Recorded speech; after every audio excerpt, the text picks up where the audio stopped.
Alors, j'espère que vous avez aimé la série de Spider-Man qui était en 1967 et pas en 1966. J'espère que vous avez aimé. En tout cas, il y aura d'autres encore des aventures, des séries comme ça, avec les cas fantastiques, avec Captain America et plein d'autres encore, que ce soit en VO ou en VF. Et oui, il n'y a pas que. Vous savez que la série de Spider-Man à l'époque, Peter Parker, c'était Pierre Parker. Et Jonah Jameson, c'est Jonah Jameson.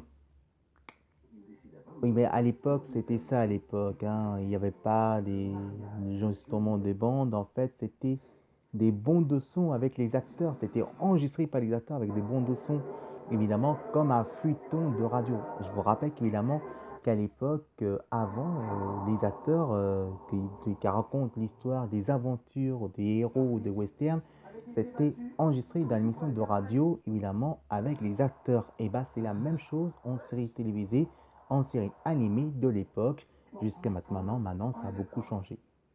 C'est pour ça qu'on dit, et en plus, la même version, le texte, c'est pas la même version. C'est que c'est vrai que Peter Parker est vraiment en anglais, et en français, Aya, c'est dire Peter Parker, on dit Pierre Parker, évidemment, au lieu de Peter Parker. Enfin bref, c'était comme ça, c'était à l'époque. Vous savez qu'évidemment qu'il n'y avait pas que les super-héros, je suis fan, et j'espère que tous les petits ici sont pas que ça aussi. On est fan aussi les mangas, les dessins animés japonais. Vous savez que les animés japonais, en tout cas, il est arrivé, évidemment, ils étaient créés par les japonais, et nous, en France, on ne connaît pas ça à l'époque. On était plus côté vers Bonnet les Petits, les Menus Enchantés, il y avait Chapi Chapeau, on avait la Noiraude, justement, on avait Nounours, évidemment, et aussi jusqu'à Casimir, justement, l'île des enfants.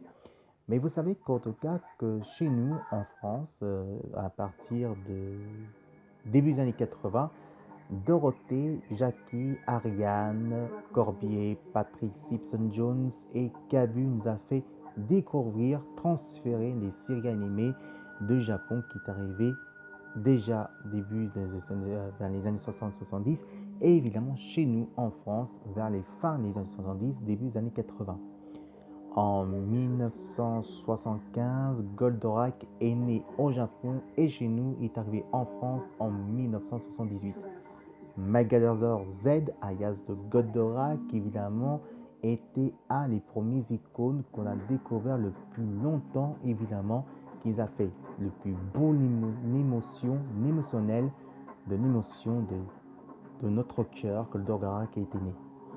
Moi, je me rappelle très bien qu'à chaque fois que je regarde chaque mercredi, évidemment, sur Antenne 2, je dis toujours Gogoya Go au lieu de dire Goldorak Go. Voici pour la première fois sur Filet Tomo et les Geekettes de un des premières séries animées de 1975 au Japon et en 1978 ici chez nous en France.